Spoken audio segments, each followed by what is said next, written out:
हमारे साथ इस वक्त एसआईओ के प्रेसिडेंट मौजूद हैं सलमान अहमद।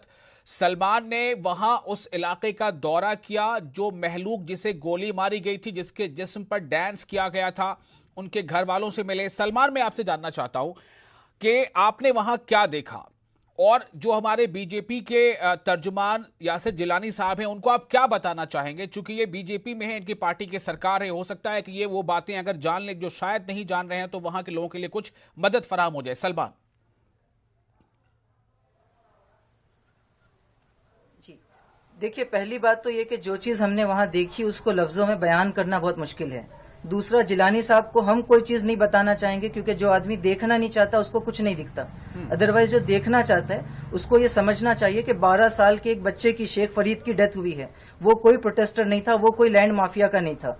33 साल के जिस आदमी की डेथ हुई वो खेती बाड़ी करता था, मजदूरी किया करता था। तो बिल्कुल ही इनोसेंट सिविलियंस को मारा गया।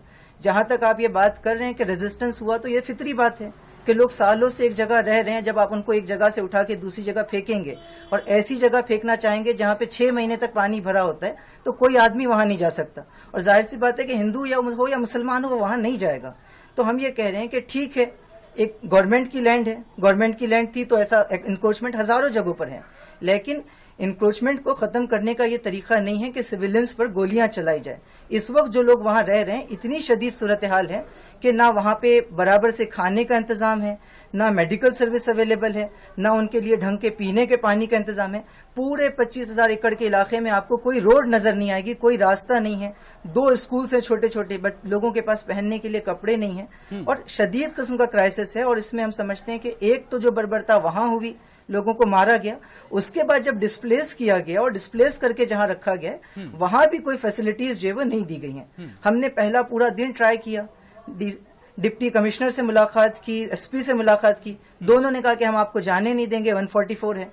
आखिर में चीफ मिनिस्टर से मुलाकात हुई, उन्होंने अलाउ किया। एक डेलीगेशन हमारा कल गया, कुछ टीम आज है जो रिलीफ लेकर पहुंची है। जमातुल उलमा के लोग हैं, जमात इस्लामी के लोग हैं, लेकिन हम समझते हैं कि ये रिलीफ का काम होता रहेगा। लेकिन असल जिम्मेदारी गवर्नमेंट की है, उसको जो है वो उसको दुरुस्त करना चाहिए। और ये जो आखिरी बात बस ये कि बार बार कह रहे हैं कि कुछ लोगों ने भड़काया लोगों को, तो मैं बस ये पूछना चाहूंगा कि ठीक है, जिन्होंने लोगों को भड़काया आप उसका इन्वेस्टिगेशन कीजिए, लेकिन साथ ये भी बताइए कि पुलिस वालों को किसने भड़काया कि वो सिविलियंस पर गोलियां चलाएं। आप ये तो कह रहे हैं कि लोगों को भड़काया गया, पीएफआई ने भड़काया, इसने भड़काया। पहले तो पीएफआई वहां है ही नहीं, लेकिन सवाल ये कि पुलिस को किसने भड़काया कि निहत्थे लोगों पर, 12 साल के बच्चे पर गोली चला दे। ठीक है।